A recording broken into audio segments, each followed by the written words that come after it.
સુરત શહેરના ડિંડોલી વિસ્તારમાં પાણીના ટેન્કરોને કારણે મોટો અકસ્માત ટળ્યો। ડિંડોલી વિસ્તારમાં માનસી રેસિડેન્સી પાસે પાણીના ટેન્કરોની અવરજવરથી આજે એક મોટો અકસ્માત થતાં ટળી ગયો હતો। સ્થાનિકોનો આક્ષેપ છે કે અહીં ગેરકાયદેસર રીતે ભૂગર્ભ જળ કાઢી ટેન્કરો મારફતે વેચાણ કરવામાં આવી રહ્યું છે।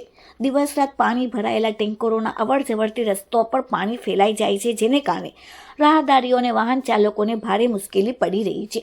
સ્થાનિકોએ ગંભીર આક્ષેપ કર્યો છે કે અહીં ગેરકાયદેસર રીતે ભૂગર્ભ જળ કાઢીને ટેન્કર મારફતે વેચાણ કરવામાં આવી રહ્યું છે। દિવસ રાત પાણી ભરેલા ટેન્કરોની અવરજવરથી રસ્તાઓ પર પાણી ફેલાઈ જાય છે, જેના કારણે રાહદારીઓને ભારે મુશ્કેલીઓ પડે છે। વારંવાર ફરિયાદો કરવામાં આવી હોવા છતાં બોરવેલ માલિકો સામે કોઈ કાર્યવાહી કરવામાં આવતી નથી। આજે એક બાળકનો અકસ્માત ટળી ગયો, પરંતુ ભવિષ્યમાં કોઈ મોટી દુર્ઘટના સર્જાય તે પહેલા પ્રશાસનને તાત્કાલિક નોંધ લેવા સ્થાનિકોએ આગ્રહ કર્યો છે। હવે સવાલ એ ઊભો થાય છે કે આ બોરવેલ કોણ ચલાવે છે? ભૂગર્ભ જળ કાઢવાની મંજૂરી કોણે આપી છે? શું આ કામગીરી ખાણ ખનિજ વિભાગ, આરોગ્ય વિભાગ અને કલેક્ટરની મંજૂરીથી થઈ રહી છે? શું કાયદા મુજબ ભૂગર્ભ જળ કાઢવામાં આવી રહ્યું છે કે પછી પોતાની સ્વાર્થ સાધના માટે મન ફાવે તેટલું પાણી કાઢી અપરાધ કરવામાં આવી રહ્યું છે? હવે કાર્યવાહી થશે કે નહીં અને કોણ करसे એ જોવાનું રહ્યું। हाँ जी, आपका नाम क्या, कौन सी जगह है और क्या कुछ घटना है? मेरा नाम रविंद्र पाल सिंह मानसी रेजिडेंसी सिया पाड़ी स्टेट डिंडोली का रहवासी हूँ। यहाँ पे कुछ समय तीन से 3.5 महीने पहले से कंटिन्यू यहाँ पे हर 2 मिनट के बाद एक पानी का टैंकर निकल रहा है, जिससे आने जाने वाली पब्लिक को बहुत परेशानी हो रही है। हमारी मानसी रेजिडेंसी की तरफ से Surat police commissioner, SMC commissioner, Dindoli police चौकी को एप्लीकेशन दे चुके हैं हम लोग कि इसको बंद किया जाए, क्योंकि पानी निकालना अनलीगल है।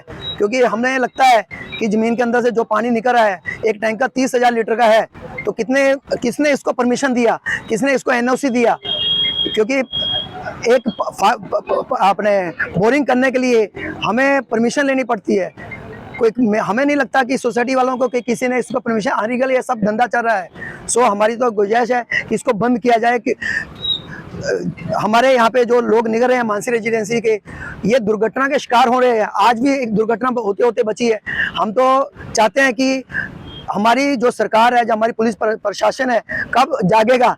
जब ये दुर्घटना होगी तब जागेगा, जो अपने एक मेंबर को खोज देगी परिवार। हो सकता है कि 3 महीने से हुआ नहीं, पर अभी हो जाए। आज बचा है भगवान की दया से। सो हमारी तो गुजारिश है कि इसके ऊपर जल्दी जल्दी एक्शन लिया जाए और इसको बंद किया जाए। कितनी जगह पे आपने इसके खिलाफ में अर्जी और फरियाद की? हमने सूरत पुलिस कमिश्नर और एसएमसी कमिश्नर और डिंडोली पुलिस चौकी को एप्लीकेशन दे चुके हैं, पर कोई कार्रवाई नहीं हुई।